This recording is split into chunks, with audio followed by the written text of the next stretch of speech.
Selamat pagi Bapak Ibu Saudara yang dikasihi oleh Tuhan. Allah yang kita sembah Dia adalah Allah yang setia, yang sekali-kali tidak pernah meninggalkan kehidupan kita.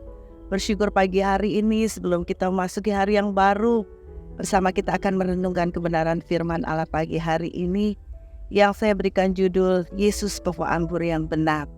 Kalau kita melihat di dalam Yohanes pasal 15 ayat yang pertama sampai dengan ayat yang ke-8, di dalam perikop itu diberikan judul Pokok Anggur yang Benar. Nah, Bapak Ibu Saudara yang dikasihi oleh Tuhan, pagi hari ini kita akan bersama belajar di mana di dalam pasal ini merupakan perumpamaan hubungan antara Tuhan dan umat-Nya. Ada banyak hal yang bisa kita lihat mengenai pokok anggur di dalam Alkitab. Seperti kita tahu, Yesus adalah pokok anggur yang benar dan kita adalah ranting-rantingnya.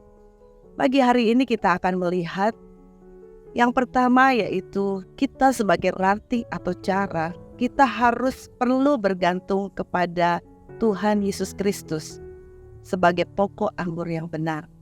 Pokok anggur mengajarkan kita tentang pentingnya kita bergantung kepada Tuhan. Seperti anggur yang tidak dapat berbuah tanpa terhubung pada pokoknya, demikian pula dengan kehidupan kita, caranya. Yohanes 15 ayat yang ke-5 di sana dikatakan, "Akulah pokok anggur dan kamulah ranting-rantingnya.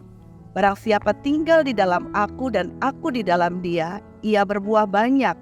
Sebab di luar aku, kamu tidak dapat berbuat apa-apa." Bapak Ibu Saudara yang dikasihi oleh Tuhan, jika sebuah batang dari pohon itu terputus, maka carang itu akhirnya akan mati, akan kering.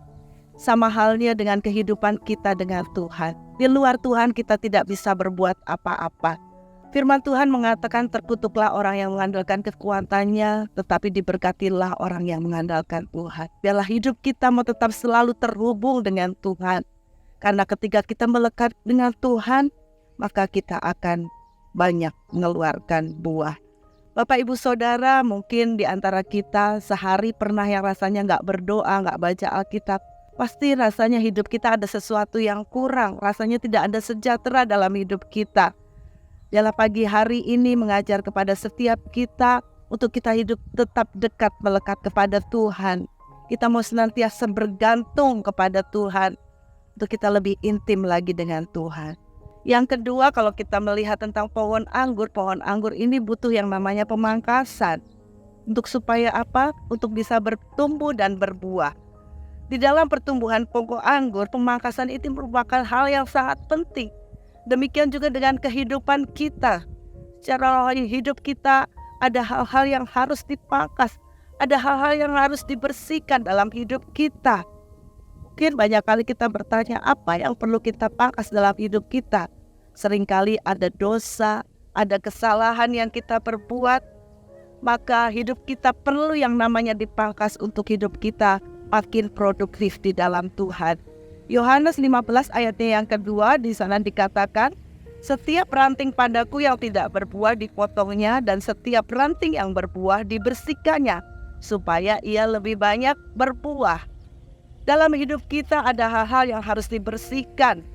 Ada pemangkasan rohani seringkali melalui koreksi, melalui ujian, melalui kesulitan, yang bertujuan untuk menghasilkan pertumbuhan dan buah rohani yang lebih matang di dalam diri kita. Puji Tuhan Bapak Ibu Saudara yang dikasihi oleh Tuhan. Yang berikutnya yaitu pohon anggur perlu yang namanya menghasilkan buah yang baik. Tentunya seorang kalau menanam sebuah pohon anggur, dia ingin mendapatkan buah. Dan tentunya buah itu pasti yang terbaik. Demikian juga dengan kehidupan kita, Allah mau hidup kita menghasilkan buah-buah yang baik. Suatu ketika Yesus berjalan dalam perjalanan, dia lapar dan dia melihat sebuah pohon ara. Dan ketika dia melihatnya, ternyata pohon ara itu tidak berbuah, sehingga Yesus saat itu mengutuknya, dan saat itu juga pohon ara itu mati. Demikian juga dengan kehidupan kita, Allah mau kita mengeluarkan buah-buah yang manis, buah-buah yang dapat dinikmati, bukan buah-buah yang asam. Sebab dari buahnya lah Tuhan bisa melihat hidup kita. Apakah hidup kita mencerminkan karakter Kristus atau justru sebaliknya?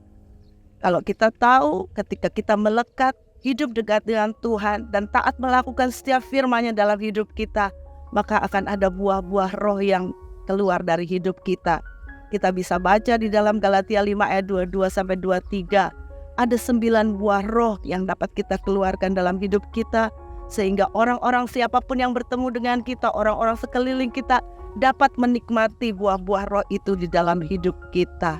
Kita tahu ada kasih, sukacita, damai sejahtera, kesabaran, kemurahan, kebaikan, kesetiaan, kelemah lembutan, bahkan sampai penguasaan diri itu ada dalam hidup kita ketika kita tetap melekat kepada Tuhan.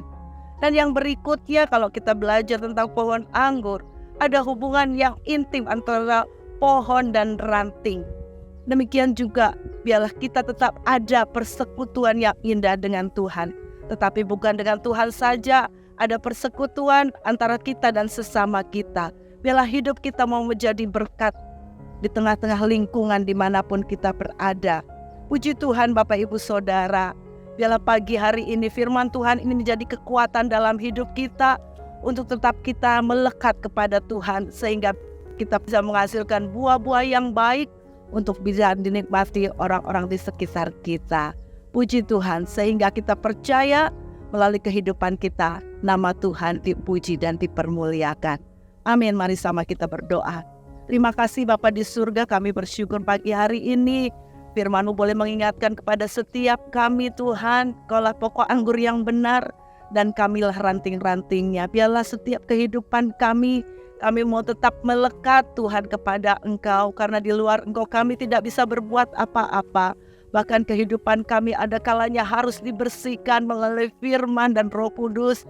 Sebab itu ini hidup kami, pakai kami menjadi alat-Mu, pakai kami menjadi berkat dimanapun kami boleh berada.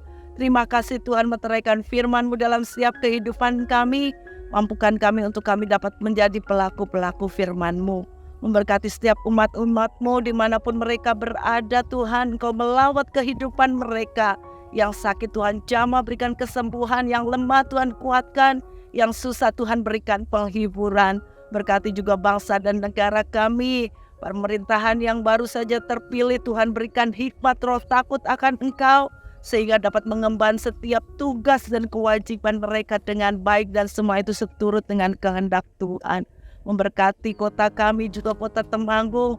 Berkati gereja lokal kami, mulai dari Papa Gembala, Staf Gembala, Diaken yang ada, para aktivis yang ada, Tuhan. Kau memberkati setiap kami, tetap kami hidup, melekat, terpaut, terhubung kepada Engkau, Tuhan. Terima kasih Bapak, terima kasih Yesus. Pagi hari ini kami akan masuki hari yang baru. Kau selalu ada menyertai kehidupan kami. Dan pagi hari ini kami percaya hari ini adalah hari yang penuh dengan mujizat, karena Engkau selalu ada menyertai kami. Dalam nama Tuhan Yesus kami alaskan doa kami. Haleluya.